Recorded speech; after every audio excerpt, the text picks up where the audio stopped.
Estudio número 21.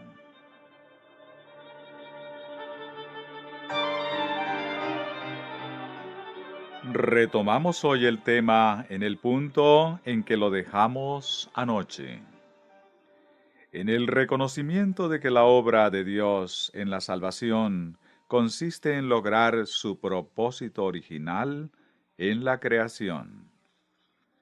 Como vimos ya, cuando se completó la obra de la creación de los cielos y la tierra, con todo lo que hay en ellos, quedaba allí cumplido el propósito de Dios, y por ese motivo se gozó en aquel día. Sin embargo, mediante el engaño de Satanás, este mundo resultó alejado de su propósito en la creación, viniendo a convertirse en todo lo contrario. Por lo tanto, a fin de conseguir su propósito, el Señor ha de reunir a partir de este mundo un pueblo que habitará la tierra renovada, tal como habría sucedido según su propósito original, de no haber sucedido la caída. Y cuando lo logre, mediante esa palabra de salvación, mediante el poder de Dios en la salvación, constituirá la auténtica realización final, el cumplimiento del propósito divino original al crear este mundo con todo lo que contiene, un universo completo en el que todo cuanto haya en el cielo, en la tierra, bajo ella y en el mar, con todo lo que hay en ellos, digan: al que está sentado en el trono y al Cordero, sea la alabanza, la honra, la gloria y el poder, por los siglos de los siglos. Apocalipsis 5:13.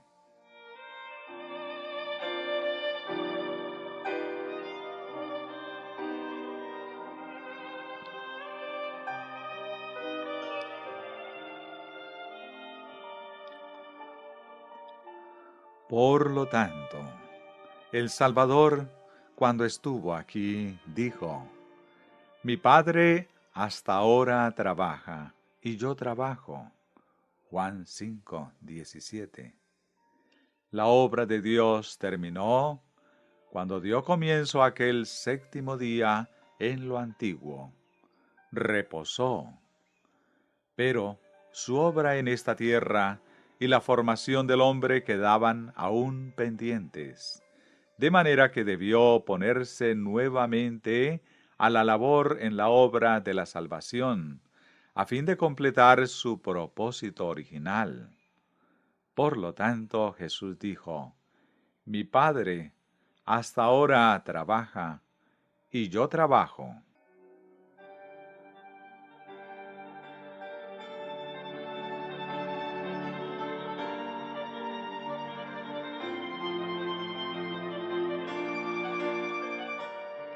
Leeré a continuación 3 pasajes del Antiguo Testamento y 3 del Nuevo, y podéis multiplicarlos tanto como querráis, especialmente a partir del capítulo 40 de Isaías y siguientes. Esos textos muestran que en la obra de la salvación, el Señor pone su obra original en la creación, y se pone a sí mismo como creador, y a su poder tal cual se manifestó en la creación, como la base de nuestra confianza en su poder para consumar nuestra salvación. Ved primeramente Salmos 111, versículo 4. Ha hecho memorables sus maravillas. Una traducción alternativa más literal sería: ha hecho un memorial para sus obras maravillosas. De eso es lo que hemos estado hablando. era la primera parte del versículo que continúa así: Clemente y misericordioso es Jehová. Sus obras maravillosas, por lo tanto, que están significadas en el memorial que estableció, quedan en ese versículo ligadas a su clemencia y misericordia, a la plenitud de su compasión hacia el ser humano en este mundo, que tan necesitado está de ella. Veamos ahora el capítulo 40 de Isaías, y podéis continuar a lo largo de todo el libro, pues lo encontraréis desde el principio hasta el fin. Comencemos en su primer versículo, que dice: Consolad, consolad a mi pueblo, dice vuestro Dios. Hablad al corazón de Jerusalén, decidle a voces que su tiempo es ya cumplido, que su pecado está perdonado, que doble ha recibido de la mano de Jehová por todos sus pecados. Voz que clama en el desierto: preparad un camino a Jehová, nivelad una calzada en la estepa a nuestro Dios. Es el mensaje de Juan Bautista. Todo valle sea alzado, y bájese todo monte y collado. Que lo torcido se enderece, y lo áspero se allane. Entonces se manifestará la gloria de Jehová, y toda carne juntamente la verá, porque la boca de Jehová ha hablado. Voz que decía: da voces. Y yo respondí: ¿qué tengo que decir a voces? Que toda carne es hierba, y toda su gloria como la flor del campo. La hierba se seca, y la flor se marchita, porque el viento de Jehová sopla en ella. Ciertamente como hierba es el pueblo. La hierba se seca y se marchita la flor, mas la palabra del Dios nuestro permanece para siempre.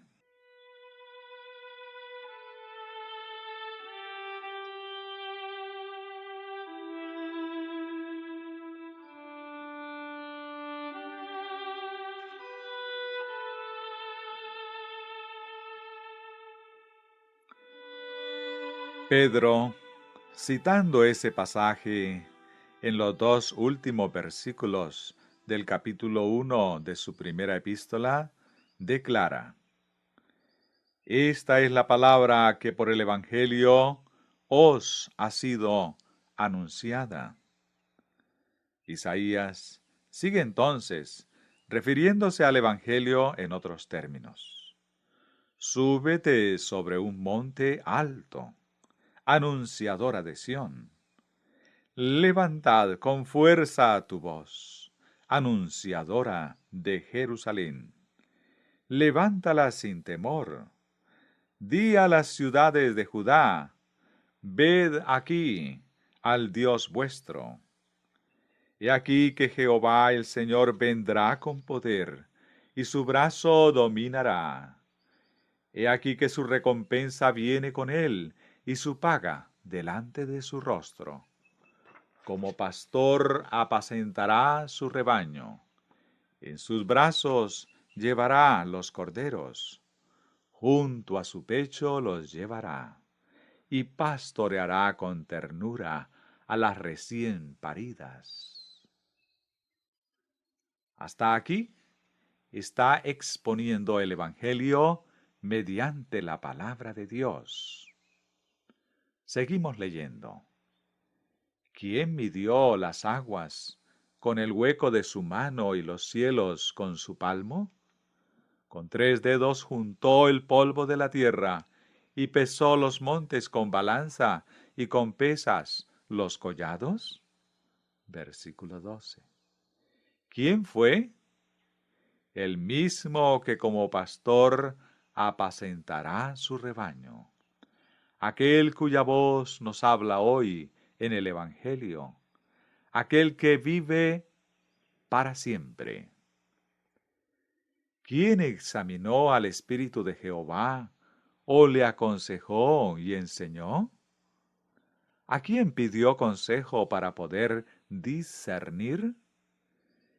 ¿Quién le enseñó el camino del juicio o le dio conocimiento o le mostró la senda de la prudencia?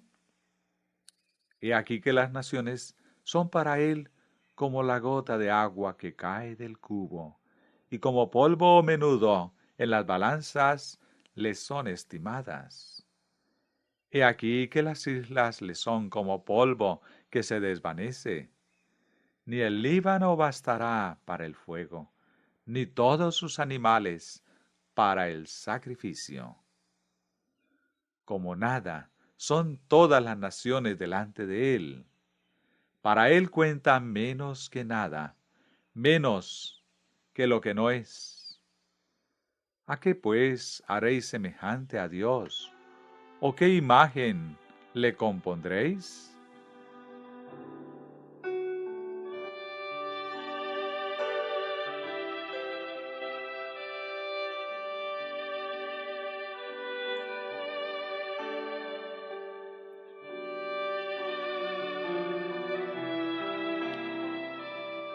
Saltamos ahora hasta el versículo 25.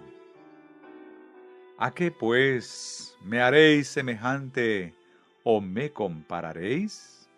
Dice el Santo. Levantad en alto vuestros ojos y mirad quién creó estas cosas. Él saca y cuenta a su ejército. A toda llama por sus nombres y ninguna faltará. Dice el texto que no faltará ni siquiera uno solo.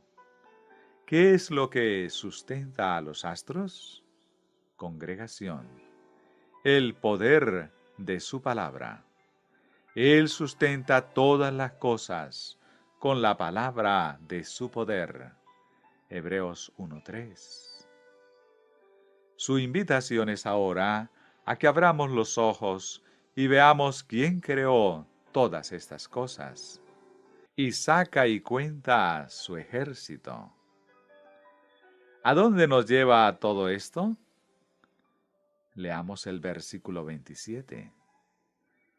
¿Por qué dices, Jacob, y hablas tú, Israel? Mi camino está escondido de Jehová, y de mi Dios pasó mi juicio. Levantad en alto vuestros ojos, y mirad quién creó estas cosas. Él saca y cuenta su ejército. A todas llama por sus nombres, y ninguna faltará. Versículo 26. Ahora, Jacob, ¿por qué sientes que Dios se olvidó de ti? ¿Por qué ese desánimo? Dios jamás ha olvidado ni a uno solo de los planetas en el universo. Los conoce a todos por sus nombres. ¿Acaso se va a olvidar de tu nombre? ¿Por qué presenta aquí estas dos ideas, la una junto a la otra? Una voz, para nuestro consuelo. Porque el mismo que creó todas esas cosas es el consolador de Israel. Aquel que conoce todas esas cosas es el que os pone a vosotros y a mí un nombre nuevo.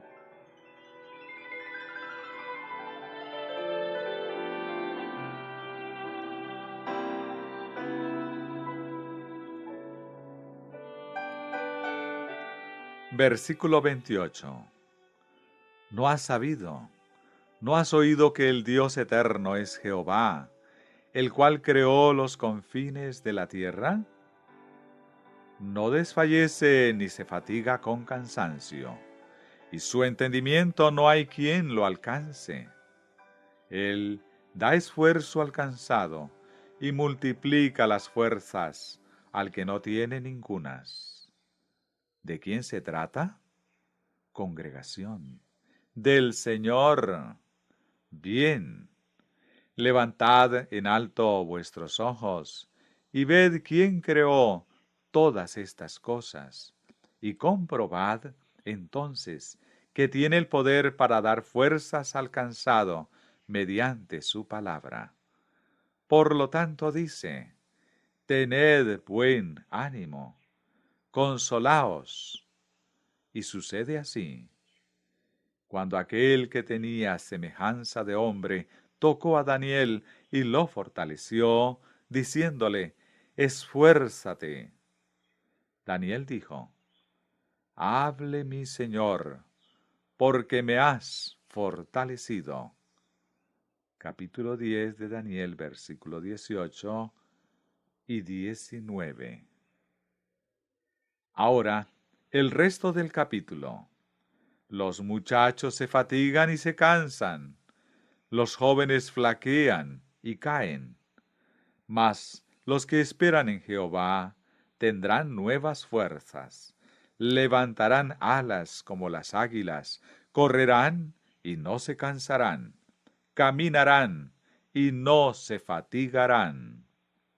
El mismo poder que sostiene en sus órbitas a los planetas será el que fortalezca a los débiles y cansados, de forma que correrán y no se cansarán, caminarán y no se fatigarán.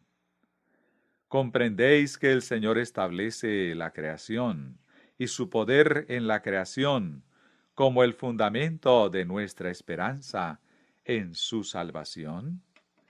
¿Veis que se trata de una y la misma cosa?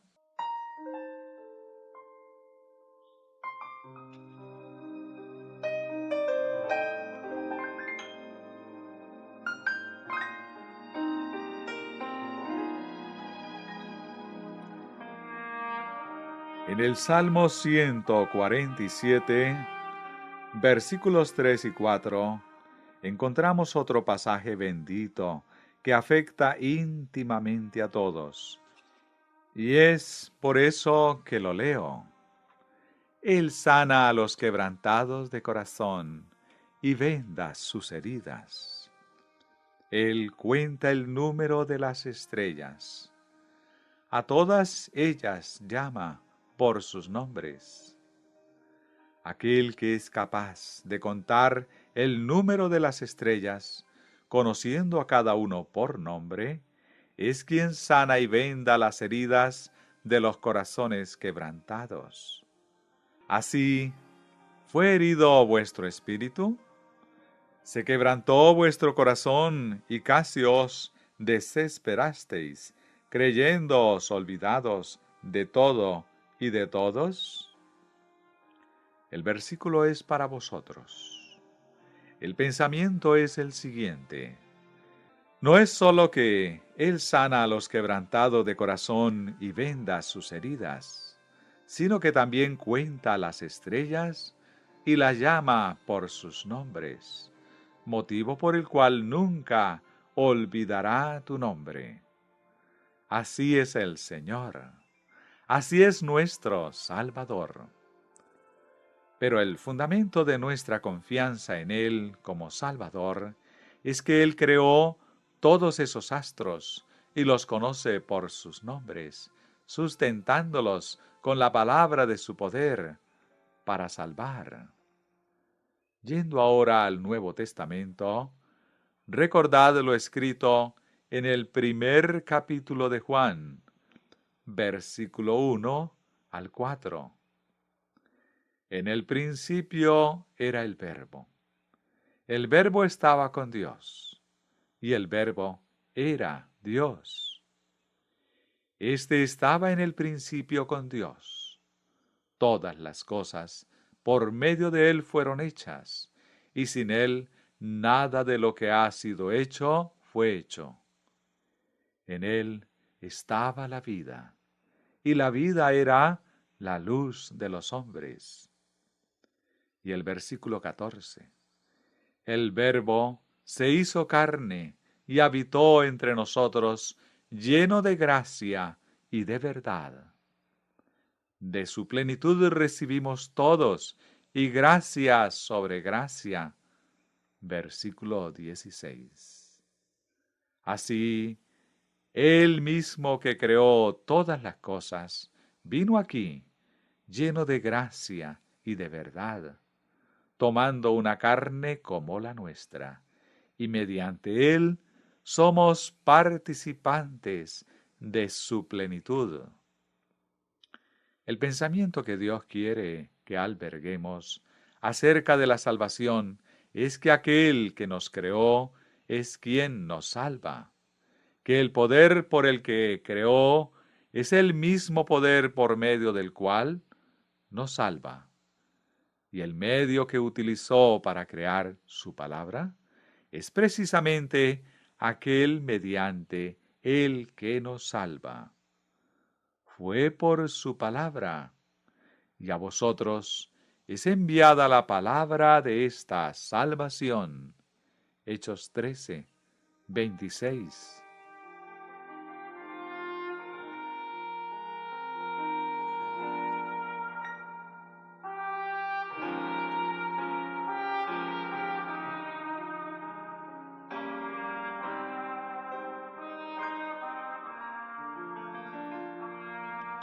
Efesios 3 se refiere al Evangelio.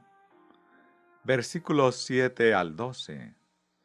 Del cual yo fui hecho ministro por el don de la gracia de Dios, que me ha sido dado según la acción de su poder. A mí, que soy menos que el más pequeño de todos los santos, me fue dada esta gracia de anunciar entre los gentiles el evangelio de las insondables riquezas de Cristo, y de aclarar a todos cuál sea el plan del misterio escondido desde los siglos en Dios, el Creador de todas las cosas. ¿Qué es lo que había de predicar? Las insondables riquezas de Cristo. Y tenía que hacer ver a todos el misterio escondido desde los siglos en Dios, el Creador de todas las cosas, en Jesucristo. Por lo tanto, la finalidad del Evangelio es permitir que el hombre comprenda cuál fue el propósito de Dios cuando creó al principio. Si el Evangelio tuviera otro propósito diferente, si enseñara cosas diferentes o recurriera a algún otro poder distinto del que actuó en la creación original, su predicación no llevaría a ninguna parte. Pero puesto que es precisamente así, eso refuerza el pensamiento ante nosotros, que el propósito de Dios en el Evangelio es restaurar en el hombre el conocimiento que había perdido de su propósito original al crear todas las cosas por Jesucristo. Así, seguimos leyendo. Para que la multiforme sabiduría de Dios sea ahora dada a conocer por medio de la Iglesia a los principados y potestades en los lugares celestiales, conforme al propósito eterno que hizo en Cristo Jesús, nuestro Señor. Pero leemos en otro lugar que Él tuvo ese propósito desde antes de la fundación del mundo. Necesariamente tuvo que ser así, dado que se trata de su propósito eterno. Por lo tanto, en Cristo, en la salvación del mundo y del hombre, y en toda la obra de Cristo, Dios está llevando a cabo su propósito eterno, tal como fue desde el principio, en quien tenemos seguridad y acceso con confianza por medio de la fe en Él. Versículo 12.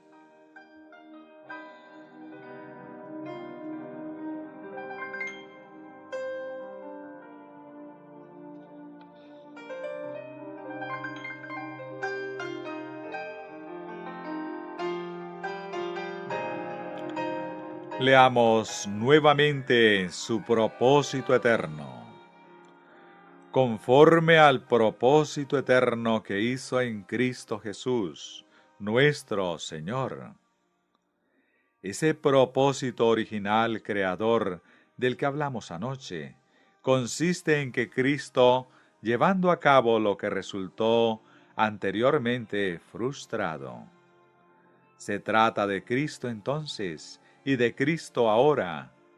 Es Cristo todo el tiempo y es el poder de Dios en Cristo todo el tiempo. Se trata siempre del poder de Dios manifestado a través de su palabra para el cumplimiento de su propósito, al principio y también al final.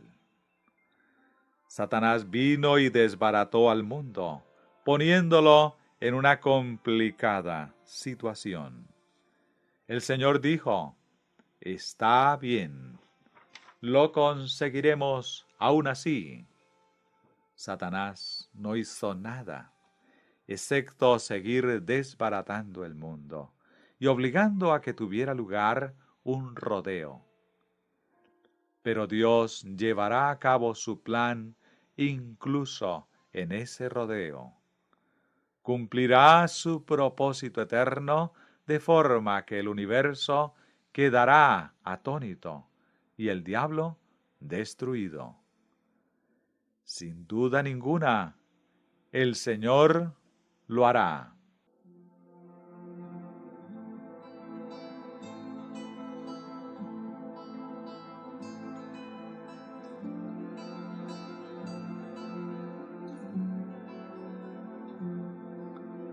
Encontramos lo mismo en Colosenses 1, a partir del versículo 9. Leeré del 9 al 17. Por lo cual también nosotros, desde el día que lo oímos, no cesamos de orar por vosotros y de pedir que seáis llenos del conocimiento de su voluntad, en toda sabiduría e inteligencia espiritual. Así podréis andar como es digno del Señor, agradándolo en todo, llevando fruto en toda buena obra y creciendo en el conocimiento de Dios, fortalecidos con todo poder conforme a la potencia de su gloria. Obtendréis fortaleza y paciencia, y, con gozo, daréis gracias al Padre que nos hizo aptos para participar de la herencia de los santos en luz. Él nos ha librado del poder de las tinieblas y nos ha trasladado al reino de su amado Hijo, en quien tenemos redención por su sangre, el perdón de pecados. Cristo es la imagen del Dios invisible, el primogénito de toda creación, porque en Él fueron creadas todas las cosas, las que hay en los cielos y las que hay en la tierra, visibles e invisibles, sean tronos, sean dominios, sean principados, sean potestades. Todo fue creado por medio de Él y para Él. Y Él es antes que todas las cosas, y todas las cosas en Él subsisten. Creación, salvación, la bendición de Dios, su gracia, la liberación del poder de las tinieblas, todo es una y la misma historia. El poder creador de Dios y Dios en Jesucristo.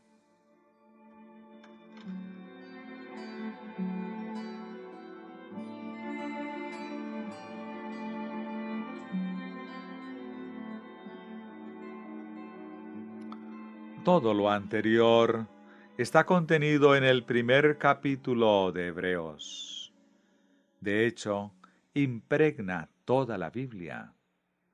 Así pues, no necesitamos insistir más en que la salvación es creación, y en que nos es dada como indicación del poder creador manifestado en Jesucristo. Y la única forma en la que dicho poder se manifiesta es en Jesucristo. La única forma en que podemos conocer a Dios es en Cristo. Él mismo ha establecido esa señal indicativa del poder creador de Dios en Jesucristo. Y sea que ese poder esté en la creación original o en la obra de la salvación, a fin de llevar a cabo el propósito original en la creación, se trata siempre del mismo poder, ejercido por Él mismo, de la misma forma y con el mismo significado en cada caso. Por lo tanto, si encontraseis otra señal para significar la obra de la salvación, si encontraseis una señal distinta de aquella que Dios puso, ¿podría ser esa otra señal indicativa del poder de Dios y de su salvación? Congregación. No. Pensad en esto con todo detenimiento. Dios ha establecido una señal para significar su poder obrando en todo lugar y en todo tiempo, en Cristo. Si vosotros o cualquier otro establecéis otra señal distinta, jamás puede significar el poder de Dios, puesto que fue algún otro distinto de Él mismo quien lo instituyó. Por lo tanto, es imposible significar el poder de Dios mediante cualquier otra cosa, mediante cualquier otra señal. ¿Lo comprendéis? Congregación. Sí.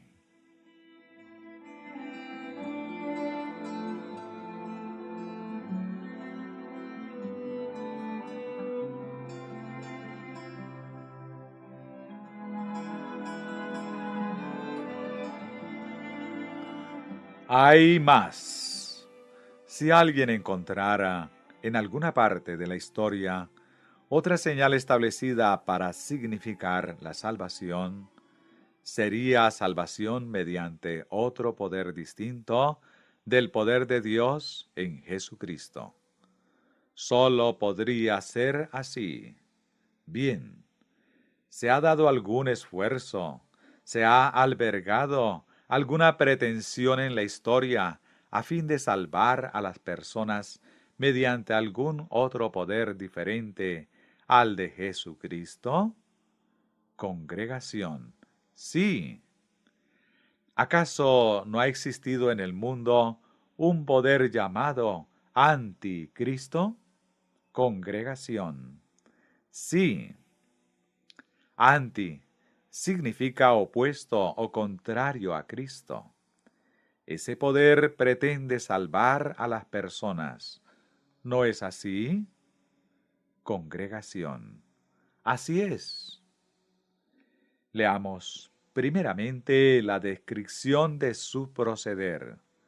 Se opone y se levanta contra todo lo que se llama Dios o es objeto de culto, tanto que se sienta en el templo de Dios como Dios, haciéndose pasar por Dios. Segunda de Tesalonicenses, capítulo 2, versículo 4.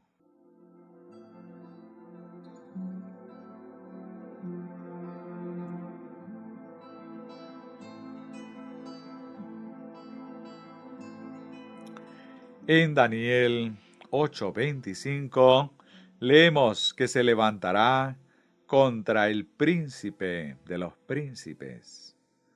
Procurará regir, reinar, ejercer su poder en contra del príncipe de los príncipes. ¿Quién es el príncipe de los príncipes? Congregación. Cristo. se levanta contra Cristo, ejerce su poder, desarrolla su obra en oposición a Cristo. Daniel 8:11. Aún se engrandeció contra el príncipe de los ejércitos. El versículo precedente aclara que se trata del ejército del cielo. Por lo tanto, tal como afirma Pablo, se exalta a sí mismo, se exalta y se opone contra todo lo que se llama Dios y se considera digno de adoración. Se automagnifica, se exalta a sí mismo contra el príncipe del ejército celestial. ¿Cuál es ese poder?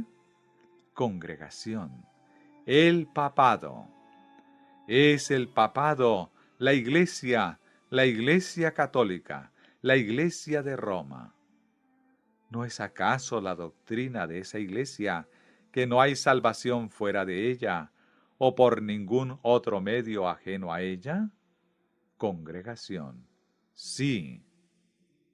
Esa iglesia, ese poder, se exalta a sí mismo y se autoproclama único medio posible de salvación, estando en completa oposición con Cristo. ¿No resulta evidente que habrá de elegir como símbolo de su poder para salvar otra señal distinta del sábado? Es un hecho.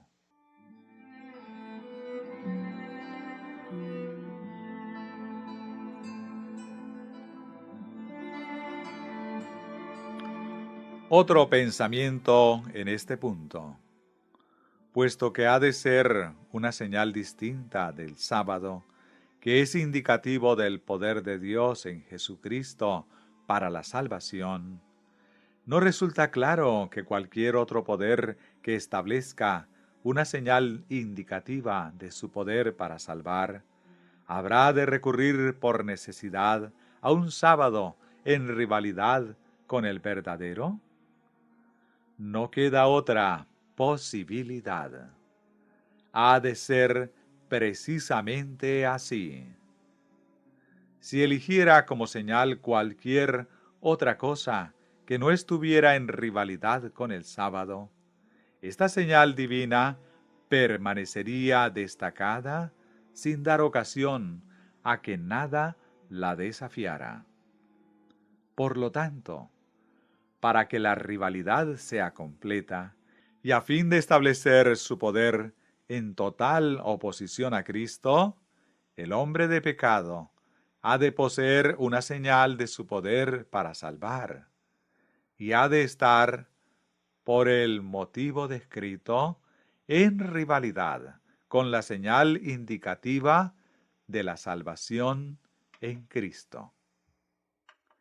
Y ciertamente, la Iglesia de Roma pretende exactamente eso. Afirma que el domingo que ella ha establecido es la señal del poder de la Iglesia para poner en el camino de la salvación a los hombres sujetos al pecado.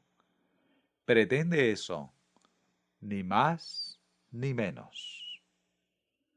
Cuando se estableció el domingo, y cuando los gobiernos terrenales obligaron a que se lo observara por la fuerza, quedó configurado el papado tal como existe hoy en el mundo.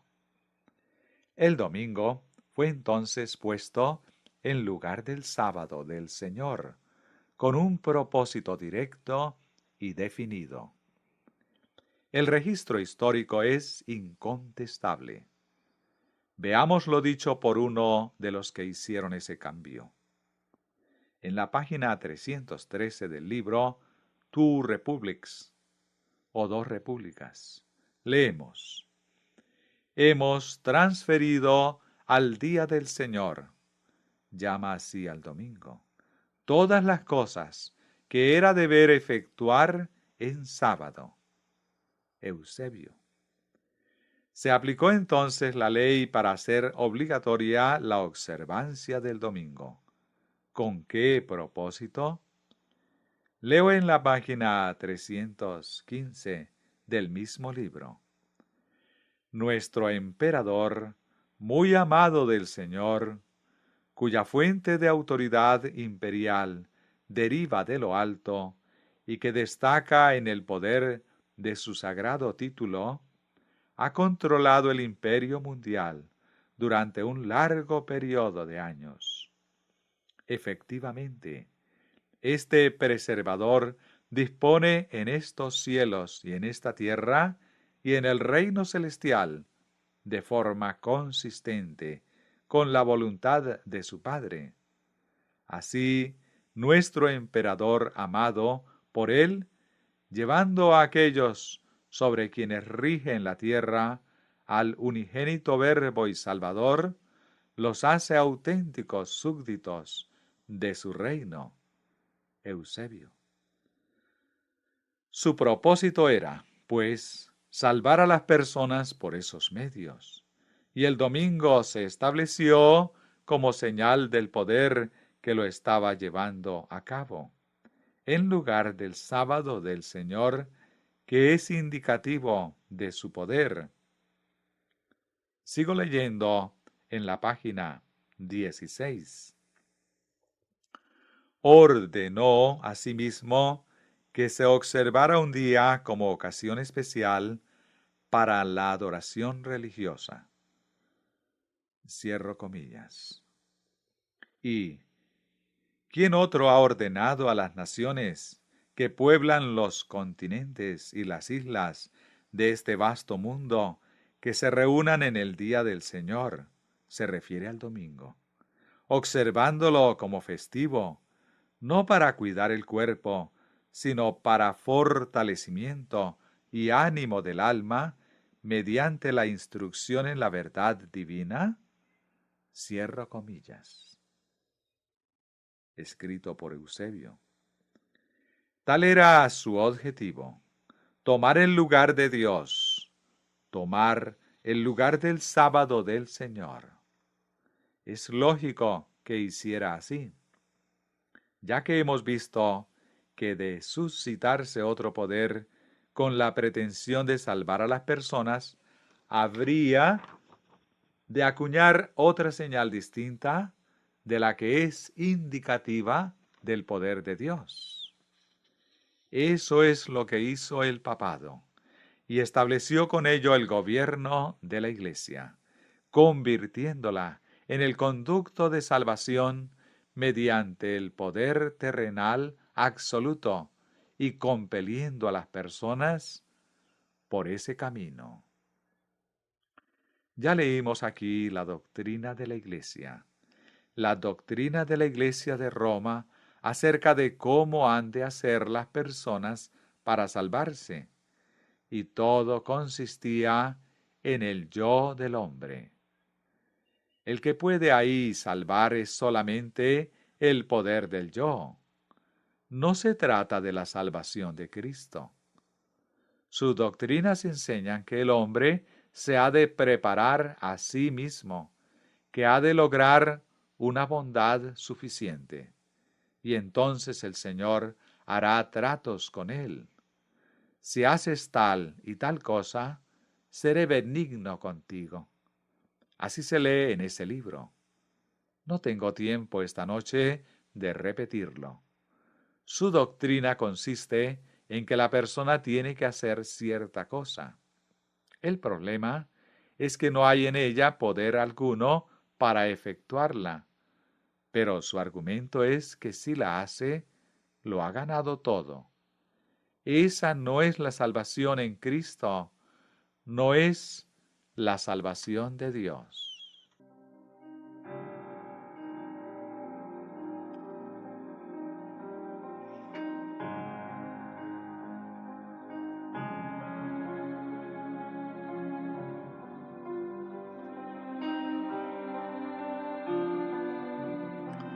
Hay más. Las iglesias que profesan ser protestantes en Estados Unidos han tomado ahora el mismo curso de acción y han exaltado igualmente el domingo, el día que ponen en este gobierno, tal como hizo la Iglesia Católica en el Imperio Romano, y con el mismo propósito. Más aún, esas profesas iglesias protestantes saben que no hay en la Biblia mandamiento ninguno acerca del domingo. Lo admiten. Dicen que el cambio del sábado a domingo comenzó en la iglesia primitiva. Poco me interesa cuán atrás pretendan situar ese cambio en la iglesia primitiva. Si se trata de una institución de la iglesia, si es una ordenanza eclesiástica, algo que la iglesia dispone que los hombres obedezcan, no importa cuándo comenzara, es igualmente perversa. Toda iglesia que pretenda algo semejante se convierte en una iglesia apóstata. Seguid el hilo hasta los días de los apóstoles, si queréis. Sea como fuere, la iglesia que hiciera así se convirtió en una iglesia apóstata, pretendiendo salvarse a sí misma y a otros al margen del poder de Dios.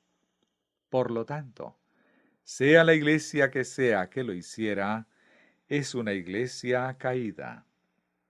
La misión de la iglesia en el mundo es obedecer a Dios y no dar órdenes a los hombres. Toda iglesia, por lo tanto, que pretenda dar órdenes a los hombres, es por necesidad una iglesia apóstata. La iglesia de Dios es la que obedece a Dios. Es Él quien da las órdenes. El poder es solo suyo, y suya la autoridad. Estableció la iglesia para que a través de ella se pudieran reflejar su poder y gloria a los hombres. Pero no es prerrogativa de la iglesia el dar órdenes a nadie. También ella obedece solo a Dios.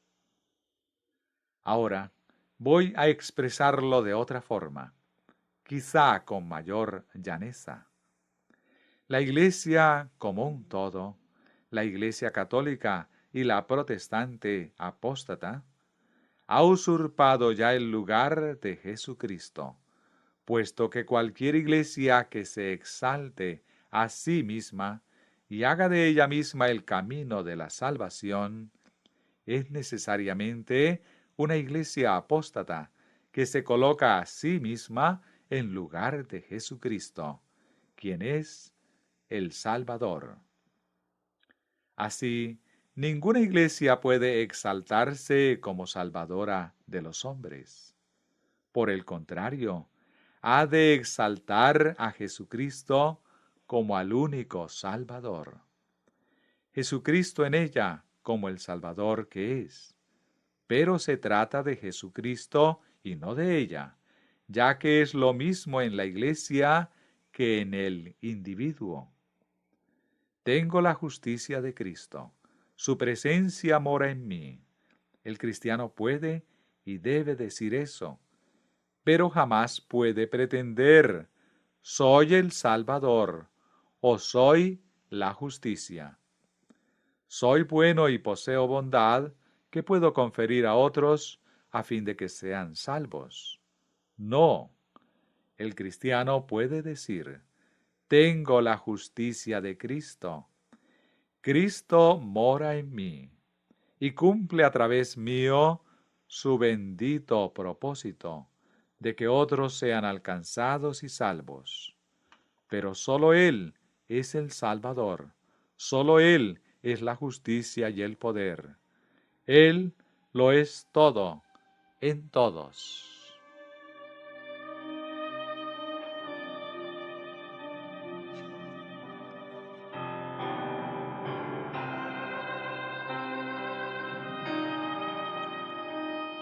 Como sucede con la persona, así también con la colectividad. De igual forma en que Cristo mora en la persona, lo hace también en la colectividad de personas, en un sentido más profundo que en el caso del simple individuo. Y la justicia de Cristo en la comunidad de personas no es otra cosa que la justicia de Cristo, en mayor medida, si cabe, en la comunidad de individuos que constituye la Iglesia. De igual forma en que Cristo obra a través del individuo para su salvación, Cristo en la Iglesia obra a través de toda la Iglesia para salvar. Ahora bien, si la Iglesia se enorgullece y se cree por encima de todo, comenzando a atribuirse crédito para gloria suya así como poder para salvar, en ese preciso momento se está colocando en el lugar de Jesucristo, pretendiendo ser el Salvador.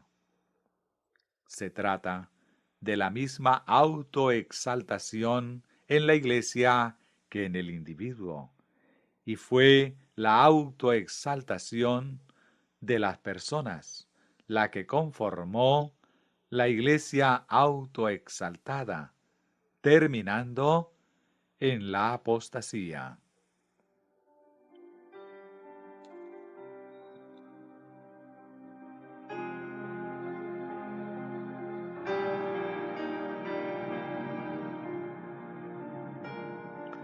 Se trata, pues, de la Iglesia pretendiendo ser ella misma el camino de la salvación, la salvadora realmente, la única vía de salvación, de forma que todos pueden únicamente salvarse según el camino que ella establece. De esa forma, se exaltó contra Dios y contra el príncipe de los ejércitos, contra Jesucristo, y estableció esa señal de su poder para salvar, en oposición a la que Dios estableció. Y tal como hemos visto, lo hizo con el propósito declarado de ponerlo en sustitución del sábado del Señor. Y la segunda iglesia apóstata, la que se ha establecido en nuestra tierra, ha obrado de la misma forma. Ha establecido mediante una disposición gubernamental de los Estados Unidos, por una decisión del Congreso, la institución del domingo, la señal del poder de la Iglesia de Roma para salvar a las personas. Las profesas iglesias protestantes lo han establecido mediante una disposición emanada del Congreso, en lugar del sábado del Señor. Así pues, la madre y sus hijas se han deshecho del sábado del Señor y han puesto en su lugar la señal de la salvación, según la Iglesia Católica. Veamos ahora el significado de lo anterior. ¿Qué hemos visto que es el sábado? La señal de lo que Cristo es para el creyente, desde todo punto de vista en que quepa analizarlo. La señal de lo que es Dios para el hombre en Jesucristo. Hemos visto que lleva en sí mismo la presencia, la bendición, el espíritu, el refrigerio, la presencia santificadora de Cristo y de Dios. Lleva en sí mismo la presencia de Jesucristo, y aquel que lo guarda por la fe en Jesús disfruta de su presencia. Al sucederse un sábado tras otro, haya presencia adicional de Jesús. Por consiguiente, cuando la Iglesia apóstata desechó todo lo anterior y puso en su lugar la señal propia de ella, ¿desechó solamente el día? Una voz. Desechó a Cristo. ¿Acaso no fue eso quitar a Cristo de las mentes y vidas de las personas? Cuando las iglesias apóstatas han hecho lo mismo en nuestra tierra, ante nuestros ojos, ¿no han desechado también la presencia y el poder de Cristo, desterrándolo así del conocimiento y las vidas de las personas? Congregación. Sí.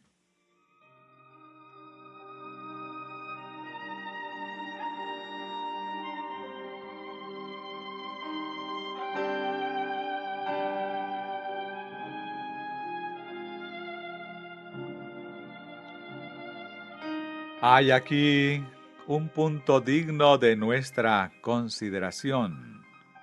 A propósito de por qué en el pasado no se ha visto el progreso esperado entre los profesos cristianos en relación a las expectativas de Cristo. ¿Qué es lo que Dios puso en la vida del hombre cuando lo creó a fin de que llevándolo en sí mismo progresara continuamente en el conocimiento de Dios, incluso aunque nunca hubiese pecado y hubiera permanecido fiel? Lo preguntaré de otra forma. Cuando Dios creó al hombre al principio, cuando lo puso en esta tierra para que viviera, si hubiera permanecido siempre fiel y no hubiera pecado, había algo que Dios puso allí, ligado a él, a fin de permitirle un progreso ininterrumpido en el conocimiento de Dios, en su propia experiencia. Una voz. El sábado. ¿No lo leímos anoche una y otra vez? No se puso a sí mismo, no puso a su nombre, su presencia viviente, su poder santificador en el día del sábado, dándoselo al hombre, aunque éste había sido ya bendecido y glorificado, de forma que cuando ese hombre bendito llegara ese día bendito, recibiera bendiciones adicionales. Congregación. Sí.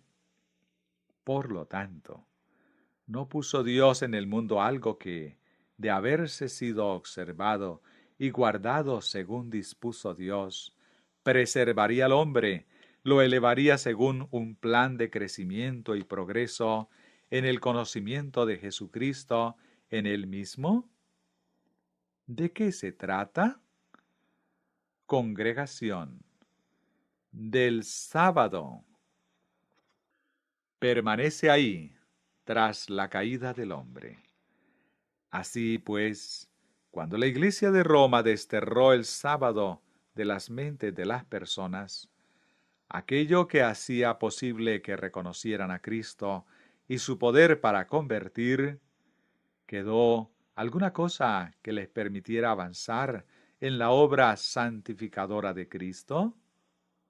Esa es la razón por la que iglesias que comenzaron con el conocimiento de Dios, la salvación por la fe y la justicia por la fe, llegaron a estancarse.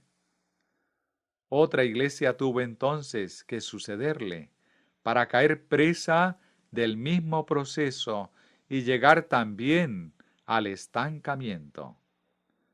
Pero, al aparecer nosotros en escena, somos llamados a predicar nuevamente el Evangelio eterno, y hemos de constituir una iglesia que tenga esa señal, que trae la presencia viviente de Jesucristo al hombre, según una obra que progrese hasta su culminación.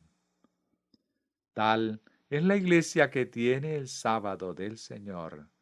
Y la iglesia que tiene el sábado del Señor ha de conocer la culminación de esa obra en la salvación de Cristo.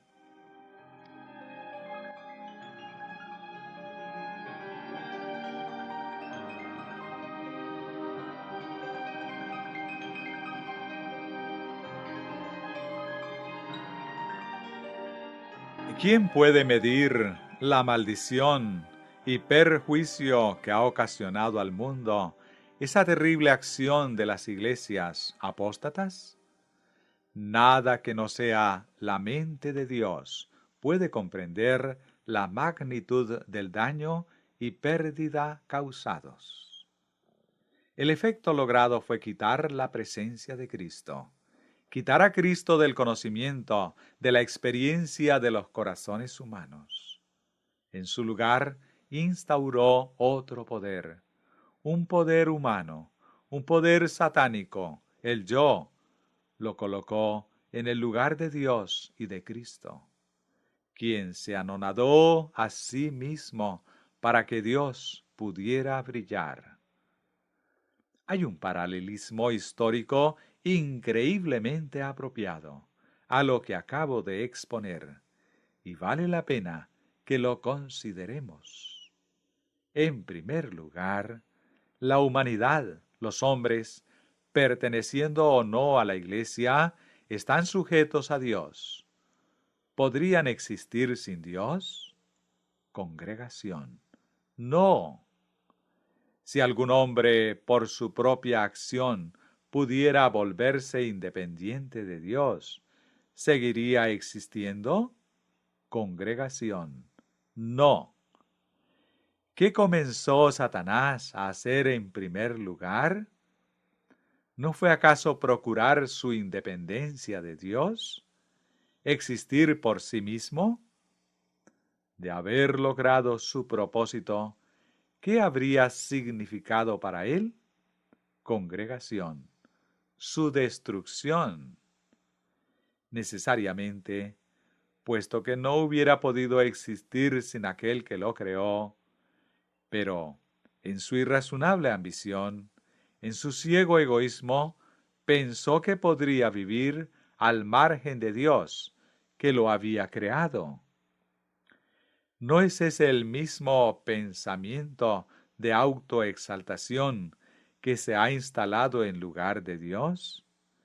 Ya se trate del hombre como tal, o bien de profesos cristianos organizados en una iglesia, son igualmente dependientes de Dios en Jesucristo y están sujetos a la ley de Dios.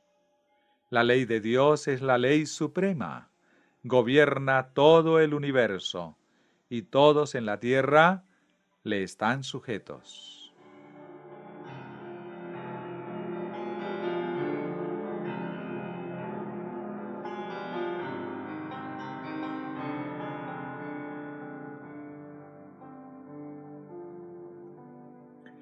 Ved ahora el paralelismo. Hace unos 260 años, Irlanda tenía autonomía, tal como la que ahora se esfuerza por recuperar. Tenía su propio parlamento y gobernaba en sus asuntos internos, en lo que tenía que ver con Irlanda.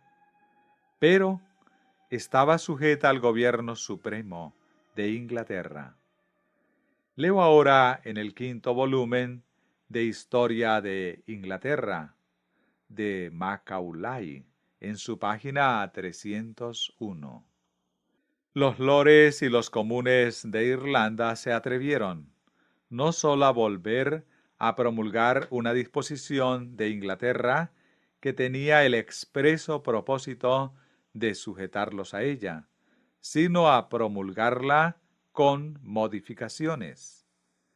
Dichas modificaciones eran ciertamente menores, pero el cambio de algo en apariencia tan insignificante como una letra llegó a constituir una declaración de independencia. Cierro comillas. ¿Fue promulgada la ley de Dios para que la Iglesia y todo ser humano le estén sujetos? Congregación. Sí. ¿Se ha atrevido la Iglesia apóstata a alterar esa ley? Congregación. Sí. ¿Qué significado tendría esa alteración aun en algo tan pequeño como una letra? Una voz se escucha. Una declaración de independencia. Pero, la ha modificado en mucho más que una letra. Lo ha hecho en su concepto, en la propia idea básica, en aquello precisamente que revela y trae la presencia de Dios por encima de cualquier otra parte de la ley. Ha quitado a Dios de la ley. ¿Qué ha hecho entonces? Congregación. Se ha puesto a sí misma en lugar de Dios. Ha decretado su propia independencia de Dios y así lo ha proclamado al mundo.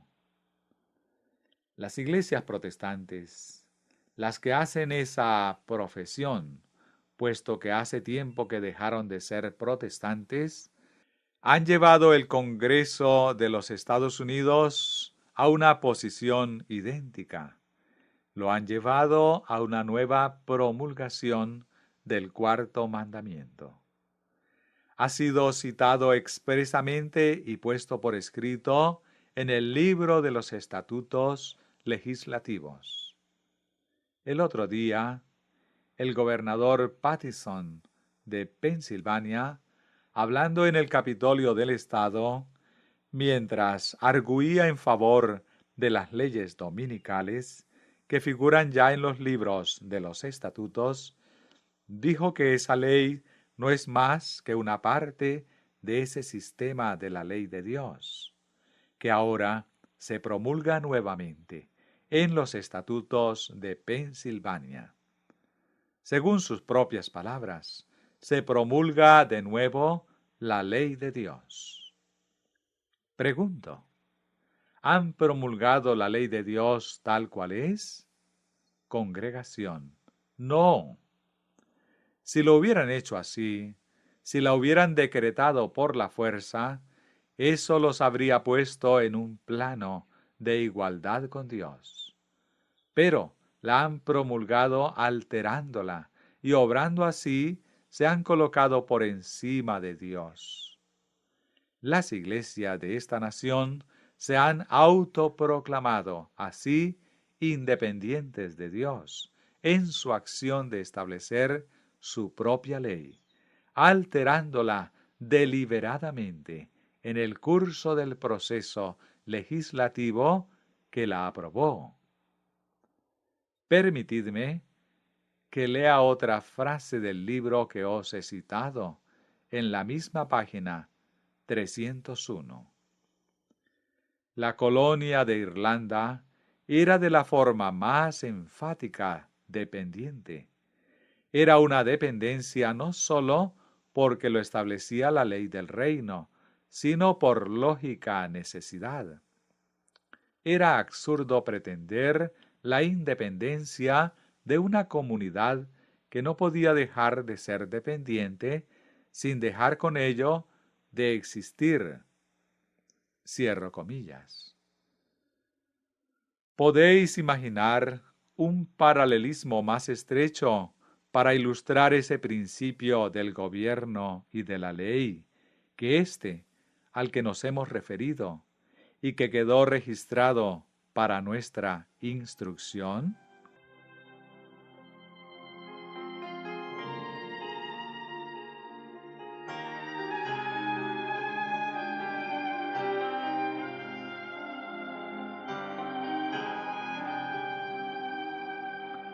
Un pensamiento en este punto. Jesucristo vino personalmente al mundo, ¿no es así? Él mismo estableció el sábado. Él es el Señor del sábado. Él, y sólo Él, conocía la verdadera noción y significado del sábado. No obstante, desarrolló ciertas actividades en ese día, dando un ejemplo del verdadero significado del sábado que no coincidía con las ideas de los sacerdotes, fariseos y políticos de sus días. Eso desencadenó el odio de ellos hacia Jesús. Fue eso lo que suscitó su odio hacia él, más que ninguna otra cosa, el que Jesús no aceptara sus ideas sobre el sábado. Y ese odio de ellos expulsó a Cristo del mundo, por esa razón más que por cualquier otra. Porque Cristo no aceptaba las ideas de ellos sobre el sábado. En el siglo IV hubo otra iglesia apóstata que también estaba en desacuerdo con la idea de Dios sobre el sábado, y que desterró al sábado y a Dios de las mentes de las personas y del mundo hasta donde le fue posible. La anterior iglesia lo había expulsado del mundo, pero regresó, y sólo pudo expulsarlo del mundo en lo concerniente a su poder.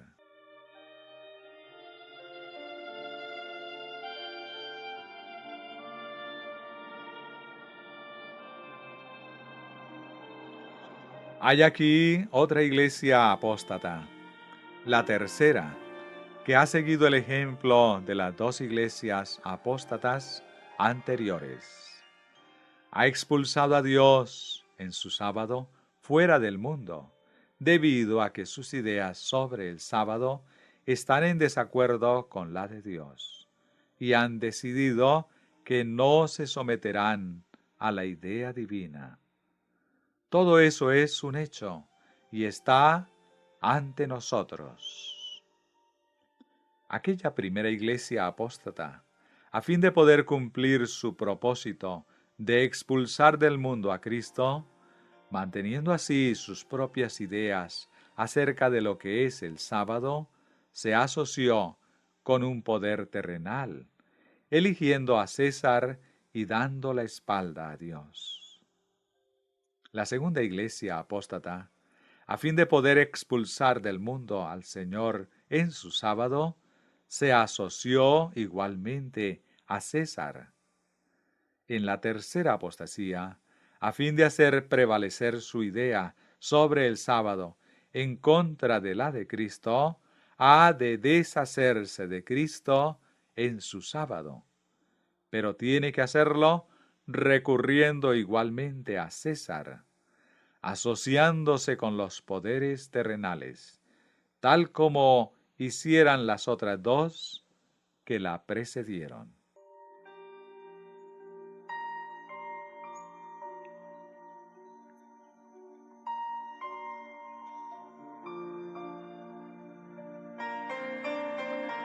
En la primera apostasía, cuando se asociaron al César para deshacerse de Cristo y sostener sus propias ideas en contra de él acerca de lo que es el sábado, el resultado, aun habiendo sido perpetrado por una minoría tan escasa que no se atrevieron a explicar al pueblo lo que estaban haciendo, por temor a que lo rescataran de sus manos.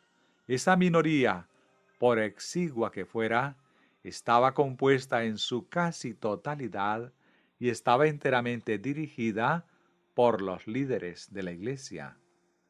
Y esos dirigentes de la Iglesia, mediante amenazas, compelieron al representante de la autoridad de César a que cediera a sus demandas y ejecutara la voluntad de ellos. Sabemos que lo lograron. Así quedó registrado y significó la más completa ruina para la nación.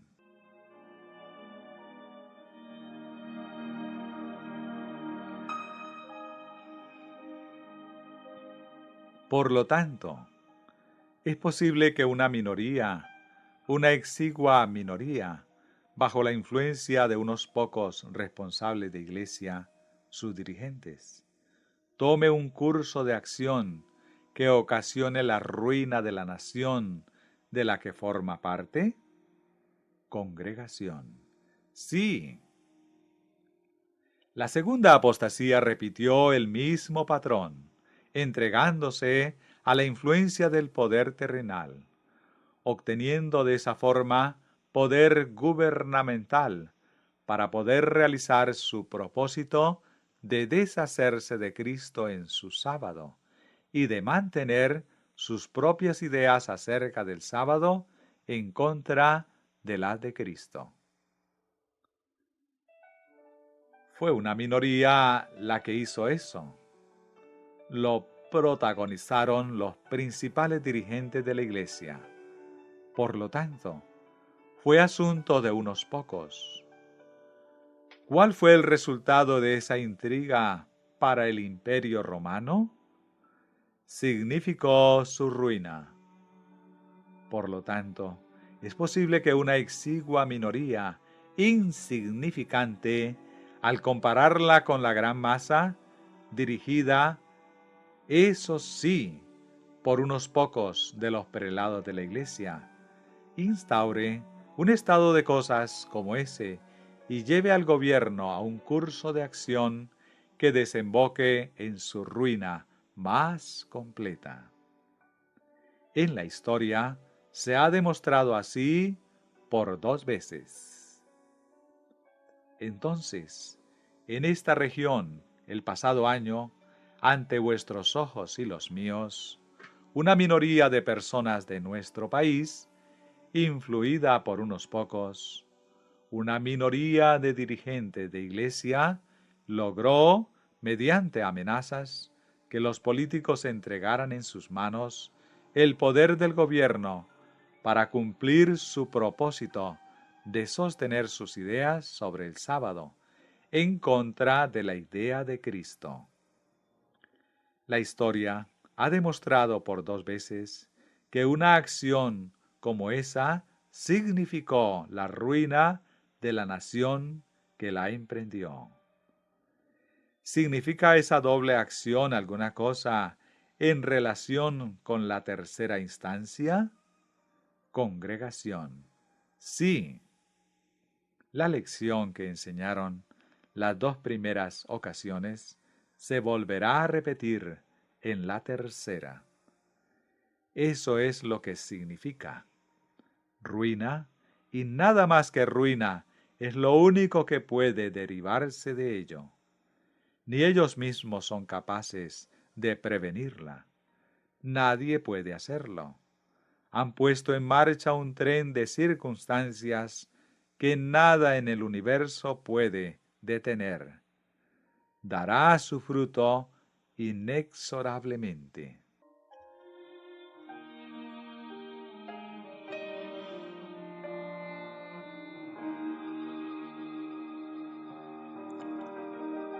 El ciclo de ese congreso está próximo a su fin.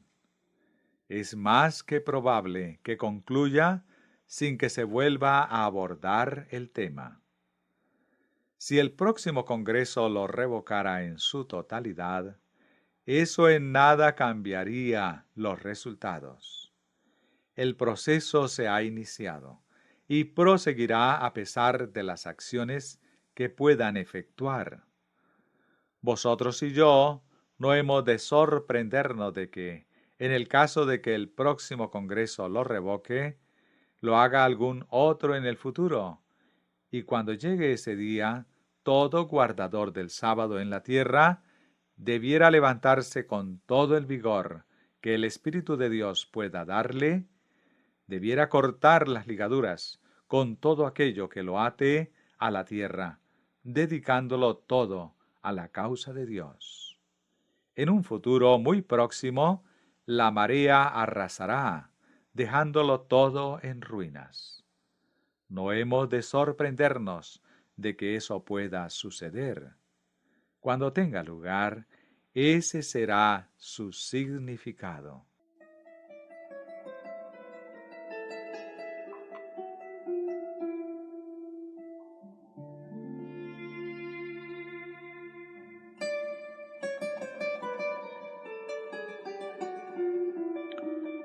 Pero quienes no han tenido una experiencia en la causa de Dios, confundirán el significado del hecho y os interpelarán así. Ya os decíamos que estabais exagerando ese asunto. No había nada de lo anunciado, y volverán a su confiada calma. Pero cuando la marea arrase, resultarán atrapados en la ruina. Que nada de esa naturaleza pueda engañar vuestras mentes y corazones, incluso aún se repita en 2 ocasiones. Creedlo, creed lo que aquí se está diciendo. Estudiadlo por el bien de vuestras vidas, pues realmente os va la vida en ello.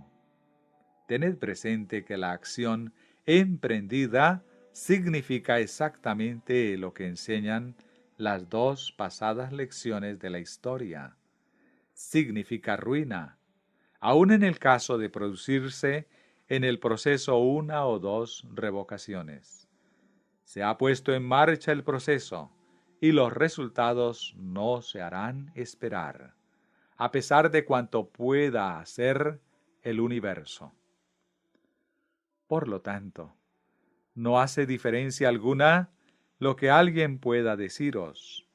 Respondedle que sobre el particular tenéis una visión de mayor alcance. No hace ninguna diferencia si el Congreso lo revoca. Podéis estar seguros de que eso significa que el desenlace está mucho más próximo que nunca, y poned en ello toda vuestra alma. Si se ríen de vosotros, recordad que Dios ha prometido que llegará el día en el que vosotros reiréis y ellos lamentarán. Se trata de un asunto vital.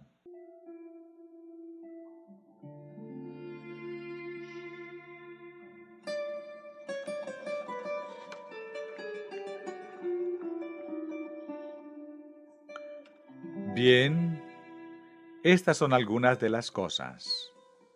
Más adelante os llamaremos la atención a otras más. Así pues, en cuanto a la cuestión de si el sábado, 7º día del Señor es el día, o bien si es el domingo, es un tema cargado de la más vital importancia y significado. Significa mucho más de lo que nadie en la tierra soñó jamás, a menos que participara personalmente en los consejos de Dios. Analicémoslo en mayor profundidad. Hemos visto que el sábado es la señal del poder de Dios en Jesucristo, obrando para la salvación del hombre. Hemos visto cómo el sábado trae por sí mismo y en sí mismo la presencia de Jesucristo a la experiencia viviente de la persona como ninguna otra cosa puede lograr, manteniéndola allí. Eso es un hecho. Si no encontraste esa presencia en tu propia experiencia, créelo y la encontrarás. Es privilegio de cada uno el saber a quién ha creído. Hemos visto también que la intención fue la de desterrar al Señor del conocimiento del hombre. Así ha quedado demostrado. La salvación del hombre depende, pues, de esa cuestión, de si el 7º día es el sábado del Señor o no lo es. Ese es ahora un asunto de vida o muerte. Encontramos ejemplos ilustrativos de eso. Vamos a leer uno, y con él concluiremos hoy. Hechos 25, versículos 19 y 20. Tenían contra él ciertas cuestiones acerca de su religión y de un cierto Jesús, ya muerto, que Pablo afirma que está vivo. Yo, dudando en cuestión semejante, le pregunté si quería ir a Jerusalén y allá ser juzgado de estas cosas. El motivo de aquel alboroto era el que cierto hombre estuviera vivo o no. Encontramos aquí a toda la nación judía en conmoción contra uno de su propio pueblo, y todo a raíz de si cierta persona estaba viva o muerta. Eso es todo cuanto Festo era capaz de discernir. Pero vosotros y yo sabemos que del hecho de que aquella persona estuviera viva o muerta, dependía la salvación o perdición del mundo entero. Y hoy sucede otro tanto.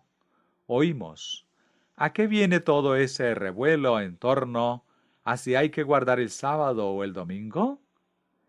¿Qué más dará un día que otro? ¿Qué sentido tiene que se suscite una nueva denominación y se organice todo ese alboroto en cuanto a si el sábado es el séptimo día o algún otro, en cuanto a si reposamos en un día o en otro? No tiene importancia alguna el que sea o no el sábado. Cierro comilla. De la decisión que haga la humanidad a ese respecto, individual o corporativamente, depende hoy la salvación o la destrucción de esta tierra.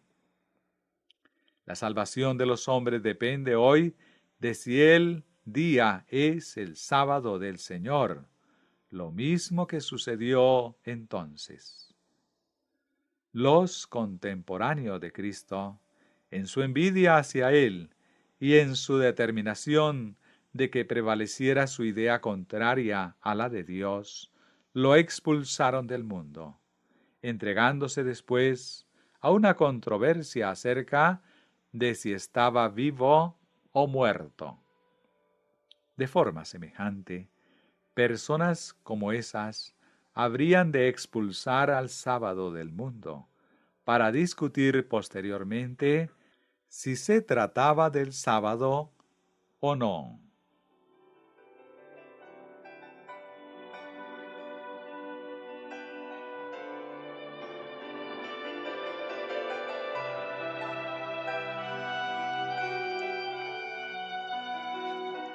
Demasiado bien saben que lo es, pero como lo es de antaño, se aferran a sus propias ideas sobre el sábado, contrarias a la de Dios, a pesar de que Él les manifestó explícitamente que es el Señor del sábado, tan ciertamente como que de esa cuestión dependió la salvación de los hombres entonces. Así sucede también hoy. Podemos afirmar categóricamente que la salvación de las personas depende de que guarden el sábado del Señor, puesto que haciendo así obtienen la presencia de Jesucristo, su vida, y el hombre no puede ser salvo sin ella. Así, repito que podemos afirmar sin temor a equivocarnos que la salvación del hombre depende de su observancia del sábado del Señor, tal cual es en Cristo. Jesucristo significa el sábado, y el sábado significa Jesucristo. En nuestro tiempo, cuando las personas reciban instrucción al propósito, cuando sea predicado al mundo el mensaje del Evangelio eterno, al llegarles el mensaje del tercer ángel y Cristo en él, Cristo en todos y todo de Cristo, entonces los que rechacen el sábado del Señor darán sus espaldas a Cristo y en pleno conocimiento de que en ese camino no hay salvación alguna. Pero, ¿no vimos en nuestro estudio precedente que no hay ninguna otra cosa que hayamos de predicar a las personas en este mundo, si no es a Cristo y solo a Él? ¿Y no hemos visto que hemos de predicarlo a Él frente a cualquier consideración terrenal, frente a cualquier consideración de protección, de poderes terrenales, de riquezas o influencia del tipo que sea, y hasta de la vida misma? Tal es el mensaje que hay que dar al mundo. Cristo, dado a conocer en el sábado del Señor, sábado que Él nos dio por señal entre yo y ellos, para que supieran que yo soy Jehová, que los santificó. Ezequiel 20:12. Y su nombre es Yo soy el que soy.